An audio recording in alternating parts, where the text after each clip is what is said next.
बालको अॼु असीं पढ़ंदासीं सिंधी तृतीय भाषा दर्जो 8 जी दर्सी किताब। कहिड़ी किताब? सिंधु भारती मां पाठ 13 गुल खिलायूं अंगण में। कहिड़ो पाठ?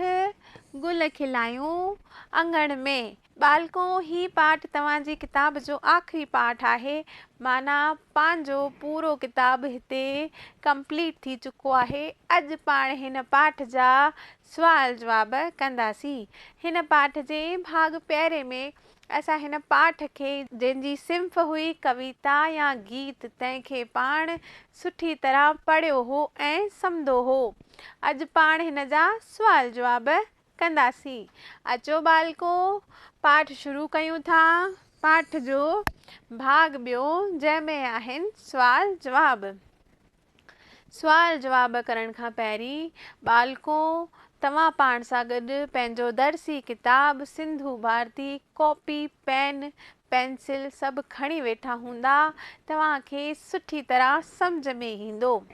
अचो बालको हाणे हिन पाठ जा सुवाल जवाब कयूं था। सुवाल पहिरियों, हेठियनि सुवालनि जा जवाब हिक ॿिनि जुमलनि में ॾियो।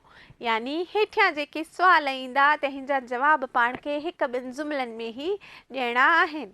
सुवाल पहिरियों आहे, अंगण में ज्योति कॾहिं जॻंदी? शाइर ॿुधायो हो। अंगण में ज्योति कॾहिं जॻी सघंदी? अंगण में ज्योति जॻंदी जॾहिं असां पंहिंजी सोच मटे सघंदासीं, तॾहिं अंगण में ज्योति जॻंदी। जॾहिं असां पंहिंजी नंढी सोच छॾे सुठी सोच खे अपनाईंदासीं, जॾहिं असां धर्म जाति जे भेदभाव खे मिटाए करे गॾोगॾु हलंदासीं, तॾहिं अंगण में ज्योति जॻी सघंदी। अॻियां ॾिसूं बालको। सुवाल 2, कवि गॾिजी छा ॻोल्हण लाइ थो चवे? कवि गॾिजी करे सुहानी राति जा नज़ारा ॻोल्हण लाइ चवे थो। छा थो चवे? सुहानी राति जा नज़ारा ॻोल्हण लाइ चवे थो। अगलो सवाल ॾिसूं था बालको। अगलो सवाल आहे, कंहिंजो ज़िक्र कवि नथो करणु चाहे? अहिड़ी कहिड़ी शइ आहे, अहिड़ो छा आहे कि जंहिंजो ज़िक्र कवि नथो करणु चाहे? अचो ॾिसूं बालको। आंधी ऐं अंधियारे जो ज़िक्र कवि नथो करणु चाहे। इहे ॿ अहिड़ी शयूं आहिनि कवि नथो चाहे कि इन्हनि ॿिन्हिनि शयुनि जो हू ज़िक्र करे ऐं माण्हूअ खे कचो करे। यानी इन्हनि शयुनि जो जेके राह में शयूं ईंदियूं आहिनि, परेशानियूं ईंदियूं आहिनि, तंहिंजो ज़िक्र हू नथो करणु चाहे। सुवाल 2, हेठियनि सिटुनि जी माना लिखो। हेठियां जेके सिटूं आहिनि, जेके बेत पाण खे ॾिनल आहिनि, तंहिंजी माना पाण खे लिखणी आहे कि कवि हिननि में छा थो चवणु चाहे। वक़्तु मिलण जो आयो आहे, मिली करे उन ॻाल्हि खे सम्झूं। तो में मूं में हिकु ई रब आ, छो न वेछो विञायूं अंगण में।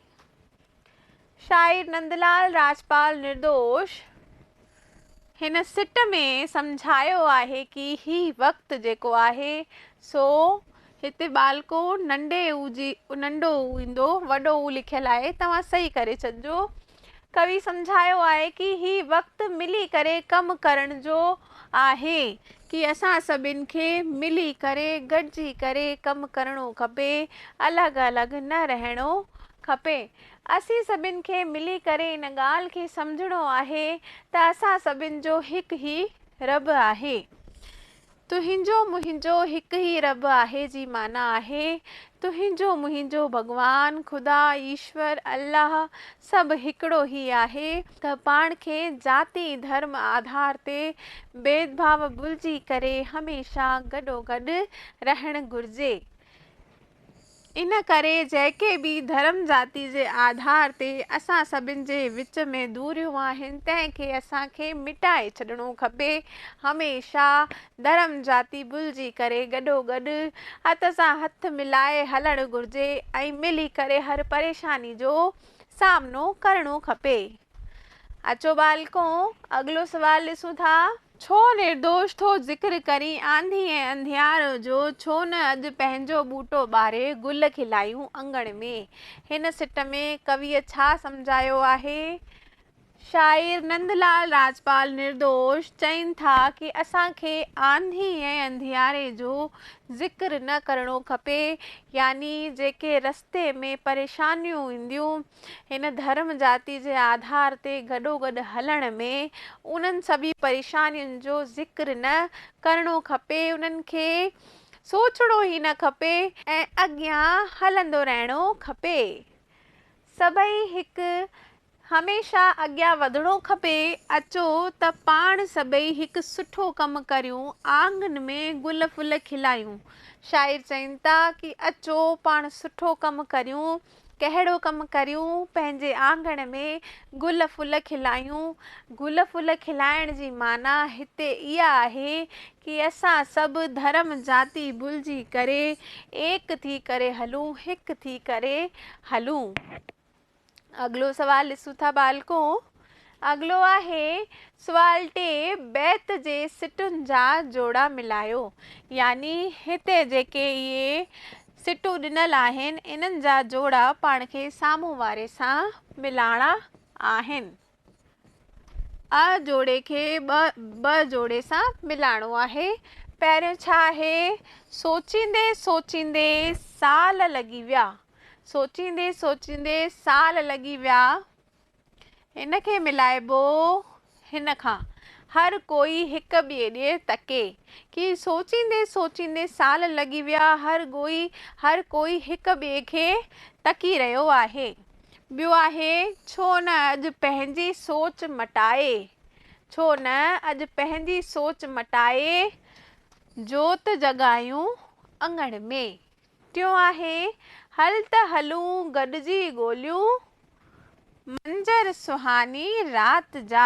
ऐं चौथो आहे छो न सफ़र खे सुहानो बणाए झूल झुलायूं अंगण में। बालको इहे सिटूं मां उन ई तरह सां मिलायूं आहिनि जीअं तव्हांजे पाठ में बैतनि जे अनुसार ॾिनल आहिनि। ही जेको प्रश्न हो, सुवाल हो, ही तव्हांजे पाठ जो आख़िरी सुवाल हो। माना हिते हिन पाठ जा सुवाल जवाब ख़तम थिया। मूंखे आशा आहे कि तव्हांखे इहो पाठ सुठी तरह सम्झ में आयो हूंदो। हाणे पंहिंजी इहा किताब सिंधु भारती पूरी थी आहे। हिन जे अॻिले भाग में असीं कंदासीं सिंधी व्याकरण जो भाग, जेको तव्हांजी परीक्षा में अचण वारो आहे। त बालको मिलंदासीं अॻिले वीडियो में।